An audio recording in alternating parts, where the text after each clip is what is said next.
আমি আর আপু প্রতিদিন রাতে এক রুমে থাকতাম। কিন্তু মাঝে মধ্যে প্রায় প্রায় লক্ষ্য করতাম আপু গভীর রাতে ঘুম থেকে উঠে অন্ধকারে কোথায় যেন চলে যেত। আবার 2 থেকে 3 ঘন্টা পর সেখান থেকে এসে চুপি চুপি করে আমার পাশে শুয়ে পড়ত। কিন্তু যখন আপু আমার পাশে এসে শুইত, তখন আপুকে খুব পরিশ্রমী এবং ক্লান্তিক মনে হতো। মনে হচ্ছে কোনো পরিশ্রমের কাজ করে এসেছি। একদিন আমি ঘটনাটির রহস্য জানার জন্য আপু যখন গভীর রাতে অন্ধকারে রুম থেকে বেরিয়ে যায়, তখন আমি সেই ঘটনার রহস্যটি জানার জন্য আপুর পিছন পিছন গেলাম। আমি দেখতে পেলাম আপু আস্তে আস্তে করে বাড়িওয়ালার রুমে প্রবেশ করতেছে। তারপর আমি ভাবলাম, দেখি আপু বাড়িওয়ালার সাথে কি করে। তাই ঘটনাটি জানার জন্য দরজার পাশে কান পেতে দাঁড়িয়ে রইলাম। একটু পর যা শুনতে পেলাম তা শুনলে বন্ধুরা তোমাদের মাথা গরম হয়ে যাবে। বন্ধুরা, গল্পটি অনেক অনেক ইন্টারেস্টিং। আশা করি তোমরা পুরো গল্পটি শুনবা। তবে গল্পটি শোনার পূর্বে বন্ধুরা, তোমাদের নিকট আমার ছোট্ট একটা অনুরোধ। তোমরা দয়া করে আমার চ্যানেলটি সাবস্ক্রাইব করে আমাকে সাপোর্ট করবা। হ্যালো বন্ধুরা, আমি নূরজাহান নূর। কেমন আছো তোমরা সবাই? আমি আবারও চলে আসলাম তোমাদেরকে মজা দেওয়ার জন্য আরেকটি নতুন গল্প নিয়ে। আজকে গল্পটি আমার নিজের বাস্তব জীবনের একটি গল্প। বন্ধুরা, বর্তমানে আমার বয়স 30, তবে আজকে আমি তোমাদেরকে যে গল্পটি বলবো, তখন আমার বয়স ছিল 15। ছোটবেলা থেকেই আমাদের বাবা মারা যায়। আমাদের কোনো ভাই নেই। আমরা 2 বোন। মা অনেক কষ্ট করে আমাদেরকে বড় করে তুলেছেন। কিন্তু দুঃখের ব্যাপার হলো, যখন আমার বয়স 12 কি 13 হবে এবং আমার বড় বোনের বয়স 15 থেকে 16 হবে, তখন আমার মাও মারা যায়। আর এদিকে আমাদের পারিবারিক অবস্থা খুব একটা ভালো ছিল না। যে কারণেই আমরা এলাকার কিছু মানুষের সহায়তায় চলে আসি আমাদের গ্রামের বাড়ি থেকে ঢাকা শহরে কাজের সন্ধানে। আমার বড় বোনের নাম শিমুল। আমি আর শিমুলা আপা আমাদের এলাকার এক আত্মীয়র বাসায় এসে উঠলাম। কিন্তু ঢাকা শহর, কেউ কাউকে এক বেলা খেতে দিবে, কিন্তু থাকার স্থান দিবে না। দেওয়াটা কষ্টকর হয়ে যায়। ঢাকা শহর আজব শহর। মানুষের বসবাসের জন্য সামান্যটুকু জায়গা দিবে, এটা কেউ চাইলেও দিতে পারে না। কারণ এখানে বসবাসের জায়গা খুবই সীমিত। আমি এবং আমার বড় আপু শিমুল আপুকে নিয়ে আমাদের এই আত্মীয়ের বাসায় খুব কষ্ট করে 2 দিন রইলাম। 2 দিন থাকার পর আমরা কি করব বুঝতে পারতেছি না। আমাদের হাতে তখন অল্প কিছু টাকা ছিল, যা দিয়ে আমরা কোনোরকম চলতে পারতাম। কিন্তু বাসা ভাড়া নেওয়ার মতো টাকা আমাদের কাছে ছিল না তখন। আমি আর শিমুল আপু খুব চিন্তায় পড়ে গেলাম। চিন্তা করতে করতে আমরা একটা বাসা খুঁজতেছি, যাতে কিছুদিন পরে আমরা কিছু করে টাকা পয়সা দিতে পারি। এমন একটা সুহৃদরবান বাড়িওয়ালা খুঁজতেছিলাম। আর এদিকে আমার বড় বোন শিমুল আপু একটি গার্মেন্টসের চাকরি পেয়েছে। আমাদের এলাকার এক আত্মীয়ের মাধ্যমে তিনি গার্মেন্টসের চাকরিটি পেয়েছেন। বড় আপু চাকরি পেয়েছেন ঠিক আছে, কিন্তু আমি কি করব? আমার বয়স তো কম। তাছাড়া আমি ছোট মানুষ। আমাকে তো আর গার্মেন্টসে নেবে না। যাই হোক, আমি মাস 2 এভাবেই রইলাম। আর এদিকে আমার বড় বোন চাকরি পাওয়ার সুবাদে এমন একজন বাড়িওয়ালা পেয়েছিলাম, যাকে আমরা 1 মাস পরে টাকা দিয়েছিলাম। প্রথম প্রথম ভেবেছিলাম বাড়িওয়ালা লোকটি অনেক ভালো, কারণ আমাদের বিপদের সময় সে অনেক হাল ধরেছে, আমাদেরকে অনেক সহায়তা করেছে। যাই হোক, বাড়িওয়ালার 2 ছেলে, 1 মেয়ে। তাদের সবাইকে বাড়িওয়ালা বিয়ে দিয়ে দিয়েছে। আর বাড়িওয়ালার বউ মারা গিয়েছে অনেক আগেই। কিন্তু বাড়িওয়ালা যে এত একটা ভয়ঙ্কর কাজ করবে, তা আমি কখনো কল্পনাও করতে পারিনি। আমার বড় বোন শিমুল আপু, ইদানিং তাকে খুব রোমান্টিক রোমান্টিক মনে হচ্ছে। কিন্তু আপুকে কেন এরকম রোমান্টিক মনে হচ্ছে, তা কিন্তু আমি কিছুতেই বুঝতে পারছি না। আমি আর আপু একদিন একসাথে শুয়ে রইলাম রাতে। কিন্তু মধ্যরাতে কিসের যেন সন্দেহে আমার ঘুম ভেঙে যায়। ঘুম থেকে উঠে দেখি আপু আমার পাশে নেই। আপু আমার পাশে নেই। এ অবস্থাটা দেখে আমার ভেতরটা কেটে উঠল। মনে মনে ভাবতে লাগলাম, কোথায় গেল আমার আপু? আমাদের কিচেন ঘর, নিজের রুম সহ খুব ভালো করে সব জায়গায় খুঁজলাম, কিন্তু কোথাও আপুকে পেলাম না। শুয়ে শুয়ে মনে মনে চিন্তা করতে লাগলাম, তাহলে আপু গেল কোথায়? রাত যখন 3টা থেকে 4টা বাজে, তখন আমি দেখতে পেলাম আপু কোথায় থেকে যেন আমাদের রুমে প্রবেশ করতেছে। আপু আসতেই আমি জিজ্ঞেস করলাম, আপু কোথায় গিয়েছিলে এত রাতে? আমি তোমাকে অনেক জায়গায় খুঁজছি, কিন্তু পাই নাই। কোথায় গিয়েছিলে আপু, বলো না। আপু কোনো কথা না বলে একবারে চুপ করে রইল। চুপ করে এসেই শুয়ে পড়ে ঘুমিয়ে পড়ল।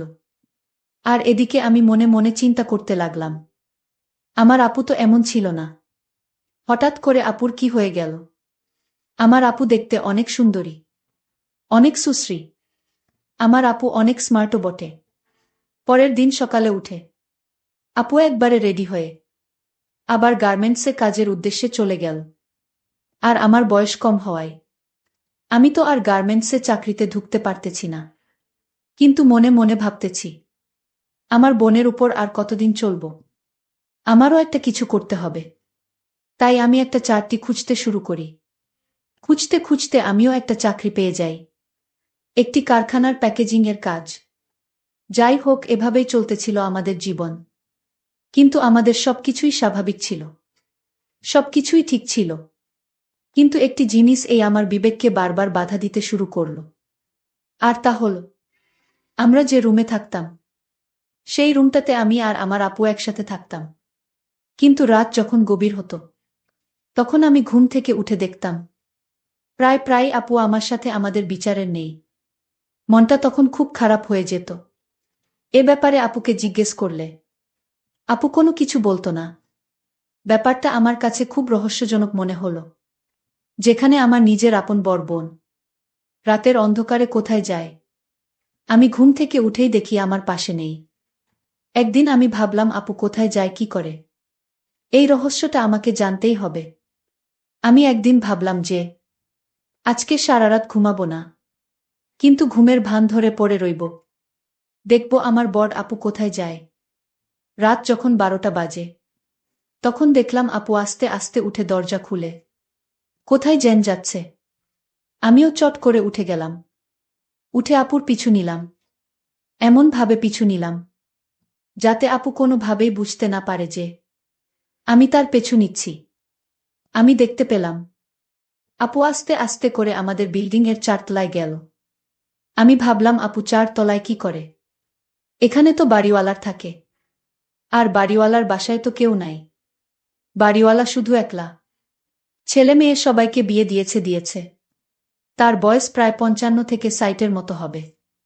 বাড়িওয়ালার বয়স যদিও একটু বেশি, কিন্তু সে দেখতে এখনো অনেক শক্তিশালী পুরুষের মতো। আর তাছাড়াও বাড়িওয়ালা শরীরের প্রতি খুব কেয়ার করে। তাদের কোনো অভাব নাই তো, যে কারণে শরীর স্বাস্থ্যের প্রতি তারা প্রচুর যত্নশীল হয়। আমি দেখতে পেলাম আপু আস্তে আস্তে করে বাড়িওয়ালার যে রুমে থাকে সে রুমে প্রবেশ করে গেল। কিন্তু আমি একটা জিনিস দেখে খুব আতঙ্কিত হয়ে গেলাম। বাড়িওয়ালার রুমের দরজা ভেতর থেকে লাগানো ছিল না। তাহলে কি প্রতিদিন আপু সেখানে যেত?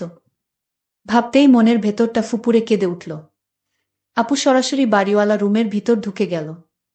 ঢুকে গিয়ে আস্তে আস্তে করে দরজাটা ভিতর থেকে লাগিয়ে দিল। আমি খুব সাবধানতার সাথে আস্তে আস্তে বাড়িওয়ালার দরজার সামনে গিয়ে কান পেতে শোনার চেষ্টা করলাম সেখানে কি হচ্ছে। আপু সেখানে কি করে, কি হচ্ছে সেটা জানার জন্য আমি সেখানে কিছুক্ষণ কান পেতে দাঁড়িয়ে রইলাম। কিছুক্ষণ পরেই শুনতে পেলাম সেখান থেকে এক অদ্ভুত ধরনের আওয়াজ আসছে। যে আওয়াজটা শুনে আমার সমস্ত গায়ে শিহরিত হয়ে উঠল। বাড়িওয়ালার সাথে আপুর এরকম অবস্থা দেখে আমার খুব খারাপ লেগেছিল। কিন্তু রুমের ভিতরে কি হচ্ছে? আর এরকম অদ্ভুত আওয়াজ আমি কখনো শুনি নাই। এরকম অদ্ভুত আওয়াজ কেন হয় আমি কিছুতেই বুঝতে পারি নাই। এভাবে প্রায় 10 থেকে 15 দিন আপুকে লক্ষ্য করলাম সেখানে বাড়িওয়ালার রুমে যায়। যাওয়ার সাথে সাথে কি রকম একটা অদ্ভুত আওয়াজ আসে। তারপর একদিন আমি মনে মনে ভাবলাম, আমাকে সেই রহস্য খুঁজে বের করতেই হবে। আপু সেই রুমে গিয়ে কি করে? আর কেনই বা 60 ঊর্ধ্ব একজন বয়স্ক লোকের সাথে আপু কি করে?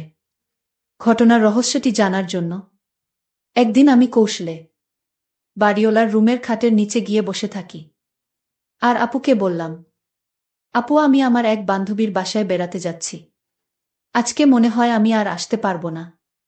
রাত যখন 11টা বাজে, তখন লক্ষ্য করলাম আমার আপু বাড়িওয়ালার এখানে আসছে। আপু বাড়িওয়ালার এখানে আসতেই বাড়িওয়ালা আপুর সাথে এমন বাজে আচরণ করা শুরু করল, যা দেখে আমার দুচোখ মুছে যাওয়ার মতো অবস্থা হলো। কিছুক্ষণ আমি অপেক্ষা করলাম। অপেক্ষা করার পর আমি আমার নিজেকে আর কন্ট্রোল করতে অসহনীয় হয়ে গিয়েছিলাম। কাঠের নিচ থেকে আমি বেরিয়ে আসলাম। আমাকে দেখে আপু এবং বাড়িওয়ালা দুজনেই চমকে গেল। তারা দুজনেই যেমন চরম লজ্জায় পড়ে গেল। আমি আপুকে বললাম, আপু তুমি আমার বোন হয়ে এই ৬০ বছরের একটা বড়ুর সাথে তুমি এরকম কাজ করতে তোমার লজ্জা করল না? বাড়িওয়ালা এবং আপু দুজনেই আমার সামনে মাথা নিচু করে রইল। তারপর আমি আপুকে বললাম, আপু কেন তুমি এরকম কাজটা করলে? একটু বলো না আমাকে। দুনিয়াতে কি তোমার ছেলে মানুষের অভাব ছিল, তাই বলে তুমি একটা ৬০ বছরের বুড়োর সাথে? ছি আপু। আপু কিছুক্ষণ নীরব থেকে আমার প্রশ্নের উত্তর দিতে শুরু করল। আপু আমাকে বলল, বোন নূরজাহান, আমরা যখন খুব অভাবে পড়ে এই শহরে এসেছিলাম, তুই তো তখন খুব ছোট। তখন এই লোকটা আমাকে অনেক হেল্প করেছে, যার প্রতিদান দেওয়ার জন্য আমি প্রতিদিন তার এখানে আসতাম। কিন্তু আসতে আসতে কখন যে কোনো সময় আমি তার প্রেমে পড়ে যাই। আমি তাকে ভালোবেসে ফেলি, তা নিজেও বলতে পারি না।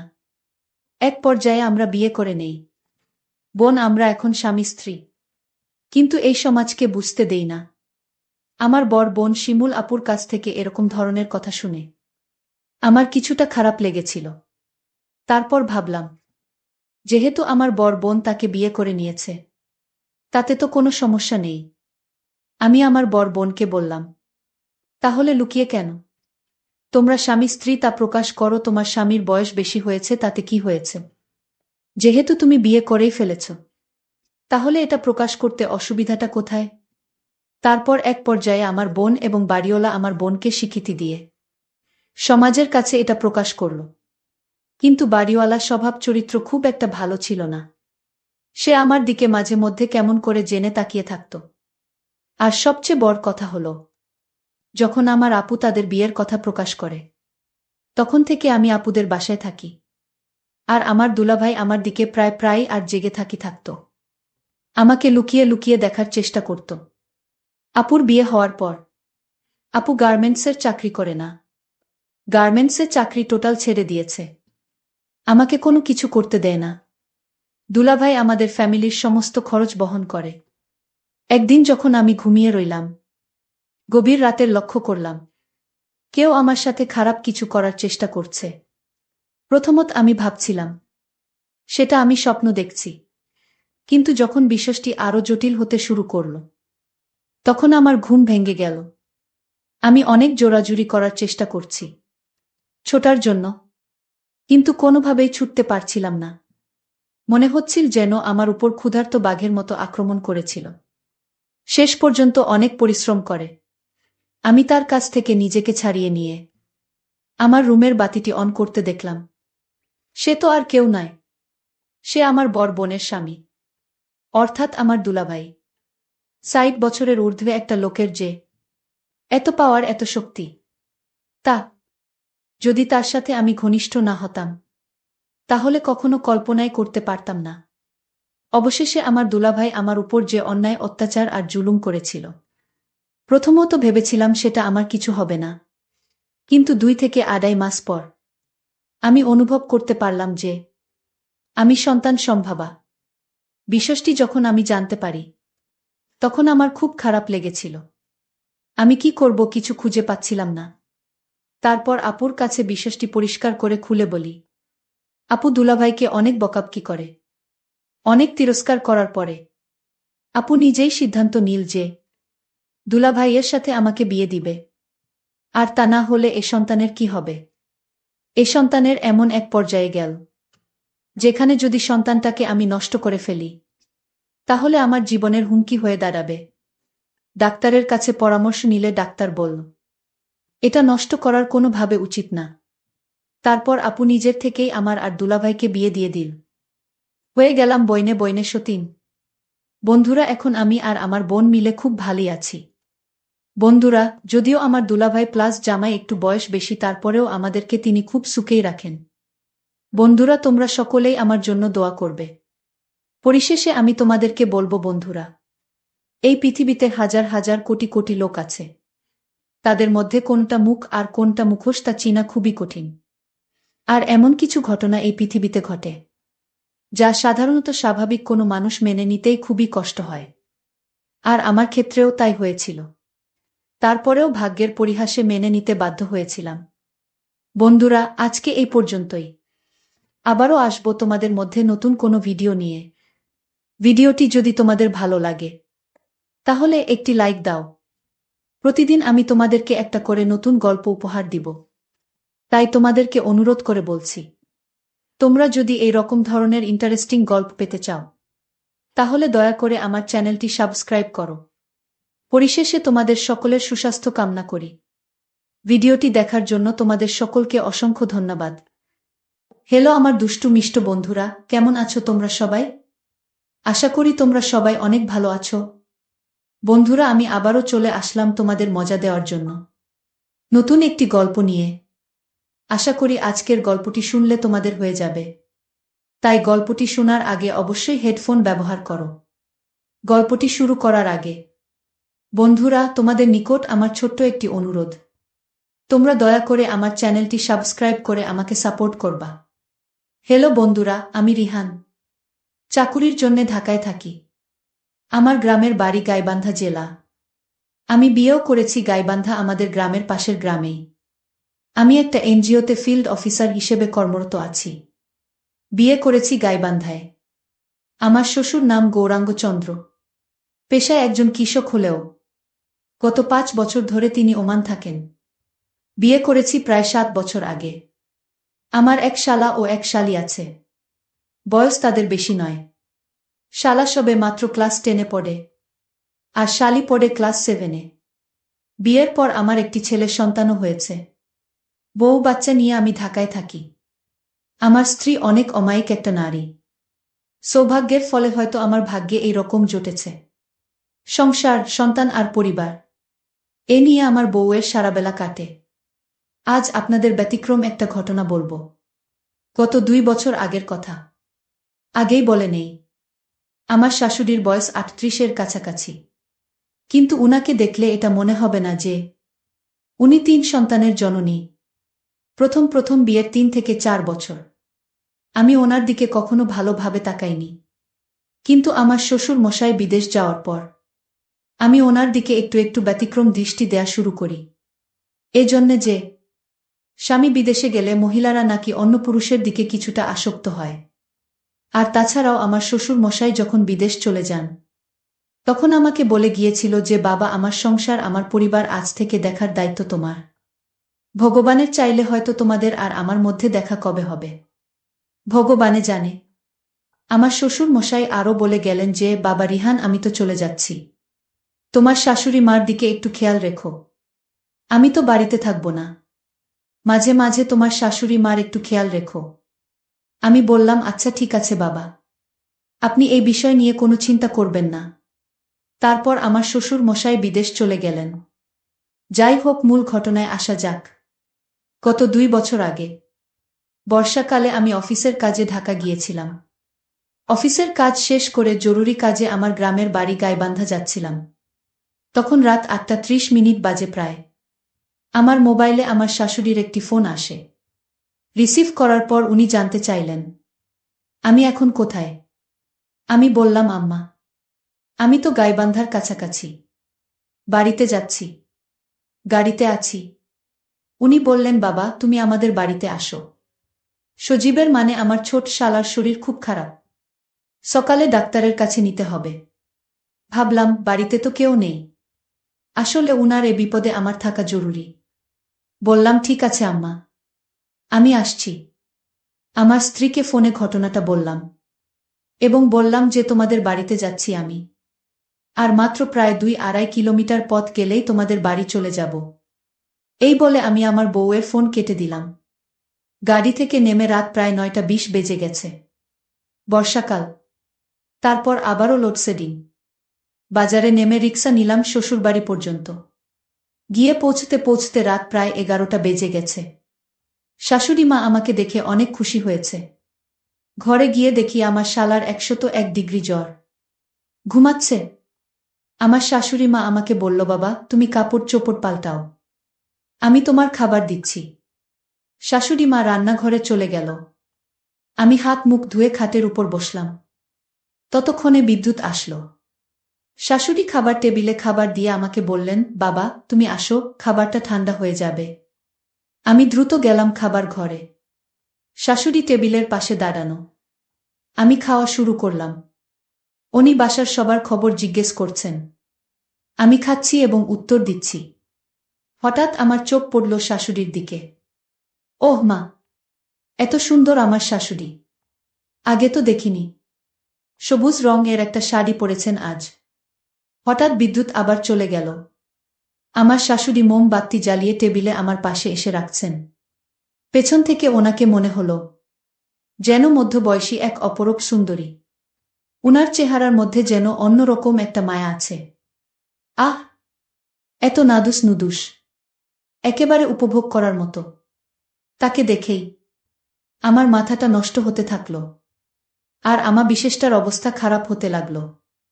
মনে মনে ভাবতে লাগলাম কি করে তাকে ভাগে আনা যায়। একটু চোখ থেকে আমি শাশুড়ি মাকে বললাম, আম্মা, কষ্ট করছেন কেন? আমিই তো সব করতে পারবো। আপনি ঘুমিয়ে পড়েন, সমস্যা নেই। আমি খাওয়ার পর ঘুমিয়ে যাব, আপনি ঘুমাতে যান। শাশুড়ি মা মুচকি হাসলেন। না বাবা, তোমাকে কষ্ট করতে হবে না, তুমি খাওয়া দাওয়া শেষ করো, আমি তোমার বিছানা রেডি করে দিচ্ছি। এই বলেই শাশুড়ি মা পাশের রুমে চলে গেলেন, মানে যেখানে আমি ঘুমাবো। হালকা আলোতেই মনে হচ্ছে যেন রাতের অফসারা। তাতে যতই দেখছি তখন আমার অবস্থা আরো খারাপ হতে লাগল। আমার মাথায় তখন পুরা শয়তানি কাজ করছে। শয়তান মনে হয় মাথার উপর পুরোপুরি উঠে বসেছে। রাতের পরিবেশটাও অনেক সুন্দর। একদিকে বর্ষার তুমুল বৃষ্টি শুরু হয়েছে, অন্যদিকে আমার মনে উতাল পাতাল ঢেউ বয়ে যাচ্ছে। আর অপর দিকে আমার শাশুড়ি মাও অনেক দিনে ক্ষুধার্ত। কি করব বুঝতে পারছি না। যাক, খাওয়া দাওয়া শেষ করলাম। বিদ্যুৎ আবার আসলো। খাওয়া শেষ করে পাশের রুমে গিয়ে দেখি শাশুড়ি আমার বিছানা পরিষ্কার করছেন। পিছনটা এমনভাবে আছে যেন মনে হচ্ছে অনেক কম। আমার শাশুড়ি মাকে আমি যতই দেখছি তখন আরো অবাক হচ্ছি। মনে হচ্ছে যেন এক অপরূপ সৌন্দর্যের এক মধ্যবয়সী পরী। অনেক চেষ্টা করছি ধৈর্য ধরার, কিন্তু পারছি না। চোখে মুখে শুধু শাশুড়ি মার দৃশ্যগুলো ভেসে উঠতেছে। তারপরেও আমি অনেক কষ্টে নিজেকে সর্বাত্মক কন্ট্রোল করার চেষ্টা করলাম। এর মধ্যে বিদ্যুৎ আবার চলে গেল। কারেন্টের জ্বালায় আর পারলাম না। এই যায় এই আসে বলেই উনি খাট থেকে নামছেন মোমবাতির খোঁজে। হঠাৎ অন্ধকারে আমার সাথে ওনার ভিন্ন রকম কিছু হয়ে যায়। আহ, কি ঘ্রাণ! মনে হয় বিদেশি সেন্ট দিয়েছে। আমার শ্বশুর মনে হয় আমার শাশুড়ির জন্য বিদেশি সেন্ট পাঠাইছে। সেন্টের ঘ্রাণে যেন আমার মনের মধ্যে আরো বেশি আকর্ষণ সৃষ্টি হচ্ছে। পাগল করা ঘ্রাণ যেন আমার নাকে সুটসুড়ি দিতে লাগল। উনি পাশের রুমে গিয়ে মোমবাতি জ্বালিয়ে আনলেন, বিছানা রেডি করে দিলেন। রাত প্রায় তখন 12:30 বাজে। তারপর উনি আমাকে বললেন, বাবা এখন তুমি ঘুমাও, আমি পাশের রুমে আছি, কিছু দরকার হলে আমাকে ডেকো। বলেই উনি চলে গেলেন। আমি বিছানায় শুয়ে পড়লাম। মাথা আবারও নষ্ট হয়ে গেল। খুব ইচ্ছে করছে এই বৃষ্টির রাতে ওনাকে ইচ্ছেমতো কিছু একটা করার, বাট মনে মনে অনেক শঙ্কায় আছি। তাছাড়া উনিও তো অনেক দিনের উপোস, বুঝা যাচ্ছে। খানিকক্ষণ পর বৃষ্টি আরো বেড়ে গেল। আমি অনেক চিন্তা করছি যে কিভাবে ওনাকে আরো একবার কাছে থেকে দেখতে পারি। আহ, কি সুন্দর তার ঘ্রাণ! মন খুব চাইছে তার এই সুন্দর ঘ্রাণ আর একবার উপভোগ করি। বসে বসে যদি ওনার সাথে সারারাত কথা বলতে পারতাম, তাহলে নিজেকে ধন্য মনে করতাম। দেখতে শ্যামলা কালো, চোখগুলো টানা টানা, কিন্তু অনেক সুন্দর লাগছে। এইয়া বয়সেও আমার শাশুড়ি মাকে দেখতে যে সুন্দর লাগছে, তার সাথে অন্য কিছু হলে না জানি কত আরাম লাগে, কত মজা লাগে। এই ভাবতে ভাবতে আমার বিশেষটার অবস্থা আরো খারাপ হতে লাগল। মাথায় একের পর এক বুদ্ধি আনতে শুরু করলাম। হঠাৎ সিদ্ধান্ত নিয়ে ফেললাম, যেভাবেই হোক ওনাকে আমার আজ চাই। একটু শান্তি দরকার। এই রুম থেকে আস্তে আস্তে ডাকতে লাগলাম, আম্মা কি ঘুমিয়ে গেছেন? আমার শাশুড়ি মা বলল, না বাবা, এখনো তো ঘুমাইনি। কেন? তোমার কিছু লাগবে? আমি বললাম, আম্মা, মাথাটা প্রচণ্ড ব্যথা করছে। টাইগার বাম আছে? হ্যাঁ বাবা, আছে। আমি নিয়ে আসছি। আহ! যেভাবেই হোক শাশুড়িকে আমার বশ করতেই হবে। মনে মনে ভাবলাম, সুযোগটা হাতছাড়া করা যাবে না। তারপর আমার শাশুড়ি মা আমাকে বলল, বাবা, তুমি এতক্ষণ কেন বলনি যে তোমার মাথা ব্যথা করছে? আগেই তো মালিশ করে দিতাম। এই বলে উনি মালিশ করার জন্যে আমার রুমে আসলেন। মশারিটা একটু সরিয়ে আমার খাটের কোণায় বসলেন। তারপর বললেন, দেখি বাবা, মাথাটা সামনে আনো, আমি মালিশ করে দিচ্ছি। আমি বললাম, না আম্মা, আমিই দিতে পারবো। কি বলো? আমি তো তোমার মা, আর তুমি আমার ছেলে। তোমার মাথার হাত দিলে কি সমস্যা আছে? আমি বললাম, না না আম্মা, আপনি কি বলছেন? আপনি ১০০ বার আমার মাথায় ভোলাতে পারেন। আমি এটা বলতে চাইনি। আমি বলতে চাচ্ছি। তারপর আমার শাশুড়ি মা বলল, না না বাবা, তুমি আমার ছেলে। তোমার শরীর খারাপ, আর তোমার জন্য এইটুকু করতে পারবো না। আমি বললাম, আম্মা, আপনি কেন কষ্ট করতে যাবেন? তারপরও উনি আমার বালিশের পাশে বসে আমার মাথায় মলম দিতে শুরু করলেন। উনি কিছুক্ষণ মলম দেওয়ার পর আমার এত ভালো লাগলো, মনে হলো আমি স্বর্গে আছি।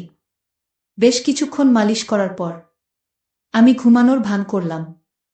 আবার উনি যখন উঠে যেতে চাইলেন, তখন আবার এমন ভান করছি যে আমার মাথার কোনো উপকারই হয়নি।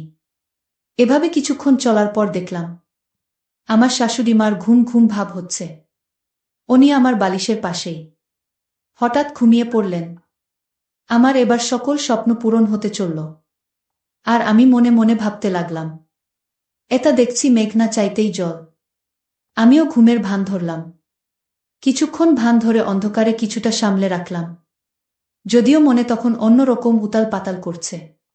খুব ইচ্ছে করছে অন্য কিছু করার, যে কাজটা করলে মনে তৃপ্তি পাই।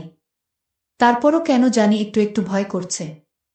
আর মনে মনে ভাবছি, এ সুযোগ হয়তো বারবার আসবে না। এখনই কাজে লেগে পড়ার সুবর্ণ সুযোগ। ঘুমের ভান করে আমি তার সাথে অন্যরকম কিছু করার চেষ্টা করলাম। উনি তো প্রচণ্ড ঘুমে মগ্ন। একটু একটু করে আমার তো আগুন জ্বলে উঠতে লাগলো। আমি আস্তে আস্তে ওনার সাথে আরও একটু ঘনিষ্ঠ হতে লাগলাম। অনেক আস্তে আস্তে, যেন টের না পায়। খুব সাবধানের সাথে যখন কিছু করার চেষ্টা করছি, তখন আমার মনের ভিতরে আরও ভয় কাজ করছে। মনে মনে ভাবছি, যদি আমার শাশুড়ি মা টের পেয়ে যায়, তাহলে তো হাতে হাড়ি ভেঙে যাবে, আর আমি অনেক লজ্জা পেয়ে যাব। আমি তখনও আমার শাশুড়ি মার সৌন্দর্য মন ভরে দেখতে লাগলাম। ডিম লাইটের আলো মনে হলো যেন সিল্কি মারা আকাশের পরি। আর আমি চুপি চুপি আর একটু ফ্রি হতে লাগলাম। আর তিনি প্রচণ্ড ঘুমের ঘোরে আমার আরও কাছাকাছি চলে এলেন। মন হচ্ছে পুরোপুরি ঘুমেই আছেন। উনি আমার উল্টো দিকে শুয়ে আছেন। আর আমি একটু পেতেই মনে হলো যেন অন্যরকম একটা শান্তি পেলাম। আমি আস্তে আস্তে আবার ওনার আরও কাছে যেতে লাগলাম। আমিও ঘুমের ভান করে অচেতন অবস্থায় উনার সাথে অন্যরকম একটা ইমেজ পেতে লাগলাম। আর মনের ভিতর থেকে আস্তে আস্তে ভয়গুলো দূর হতে লাগলো।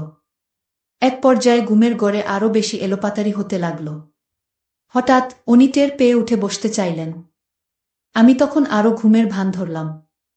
ওমা, একটু পর দেখি আমার শাশুড়ি মাও আমার সাথে এই রকম আচরণ করছে। তখনও আমি ঘুমের ভান ধরে রইলাম। যখন দেখলাম আমার শাশুড়ি মার অবস্থা আরও বেশি খারাপ হতে লাগলো, তখন আমি আর চুপ করে থাকতে পারলাম না। কিছুক্ষণের জন্য ভুল গেলাম আমাদের দুনিয়াবির সম্পর্ক। তখন আমার কাছে মনে হলো আমি আর উনি মনে হয় স্বপ্নে কোনো এক সুখের রাজ্যে হারিয়ে গেছি। এইভাবে প্রায় সেই রাতে ৪ বার অপ্রত্যাশিত কিছু হওয়ার পর আমরা উভয়েই ক্লান্ত হয়ে পড়লাম। দুজনেই চরম শান্তি অনুভব করলাম। তারপর শান্তির একটা ঘুম দিলাম। বন্ধুরা, আমার শাশুড়ি মার সাথে রাতে যা হয়েছে তা অনাকাঙ্ক্ষিত। তখন হয়তো আমার মাথায় বড় ধরনের কোনো ভূত চেপে বসেছিল। সকালে ঘুম থেকে উঠে যখন আমার অবস্থা স্বাভাবিক মনে হলো না, তখন বুঝতে পারলাম রাতে হয়তো আমার সাথে কারো কিছু হয়েছে।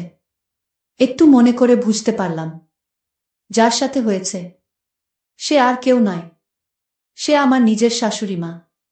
তাই ঘুম থেকে উঠে ওনার রুমে যেতেই উনি খানিকটা লজ্জা পেলেন।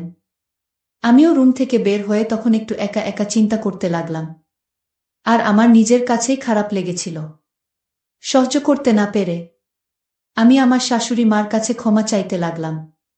আমি বললাম, আম্মা, রাতে অচেতন অবস্থায় ঘুমের ঘরে হয়তো আপনার সাথে আমার ভুল কিছু হয়ে গেছে। আপনি আমায় ক্ষমা করে দেন, আর কোনো দিন এমন হবে না। তারপর শাশুড়ি মা আমাকে বলল, না না বাবা, কি বলছো, তোমার কোনো ভুল হয় নাই। তুমি তো আর জেনে বুঝে করছো না। আর তাছাড়া আমার তো ভালোই লেগেছিল। তারপর আমার শাশুড়ি মা একটা মুচকি হাসি দিয়ে বলল, বাবা, তুমি চাইলে সারা জীবন আমার সাথে এইভাবে ফ্রি থাকতে পারো। রাত্রে তোমার আচরণে আমি অনেক খুশি এবং অনেক সুখ পেয়েছিলাম। তুমি যা করেছ ঠিক করেছ, এতে আমার কোনো সমস্যা নাই। আসলে তোমার সুর অনেক দিন ধরে বাড়িতে থাকে না, আমারও একটু আধটু মন চায় বাবা, কিন্তু লোক লজ্জার ভয়ে আমি মন চাইলেও দূরে কোথাও যাই না। এই বলে শাশুড়ি মা রুমে চলে গেল। আমি মনে মনে বললাম, আরে বাবা, এত মেঘ না চাইতেই জল। কোনোদিন তো ভাবতেই পারি নাই যে আমার শাশুড়ি মা এত সহজে আমার ভাগে চলে আসবে। একটু পরেই আমার শালা শালিরাও এসে হাজির। তখন আমি তাদের সাথে বিভিন্ন বিষয় নিয়ে কথা বলা শুরু করলাম। আমার শালা এখন আর ততটা অসুস্থ নয়।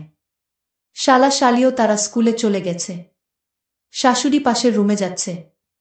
উনি গোসল করে পবিত্র হয়ে এসেছেন। গোসল করে এসে আমাদেরকে নাস্তা বানিয়ে দিলেন। আমি নাস্তা করে আমার বাড়ির উদ্দেশ্যে রওনা দিব। ঠিক এমন সময় আমার শাশুড়ি মা আমাকে বলল, বাবা অনিল, আবার যখনই তোমার মধু খেতে মন চায় তখনই আমাদের বাড়িতে চলে এসো। আমি তখন শাশুড়ি মাকে দেখে একটা মুচকি হাসি দিয়ে বাড়ি থেকে বের হয়ে চলে আসলাম। তারপর থেকে আমার আর শাশুড়ি মার প্রায় প্রায় চলত এক অলৌকিক চন্দ্রলীলা। বন্ধুরা, আজকে এই পর্যন্তই। আবারও আসবো তোমাদের মধ্যে নতুন কোনো ভিডিও নিয়ে। গল্পটি যদি তোমাদের ভালো লাগে তাহলে একটি লাইক দাও। প্রতিদিন আমি মজা দেওয়ার জন্য একটা করে নতুন গল্প উপহার দিব। তাই তোমাদেরকে অনুরোধ করে বলছি, তোমরা যদি এই রকম ধরনের ইন্টারেস্টিং গল্প পেতে চাও তাহলে দয়া করে আমার চ্যানেলটি সাবস্ক্রাইব করো।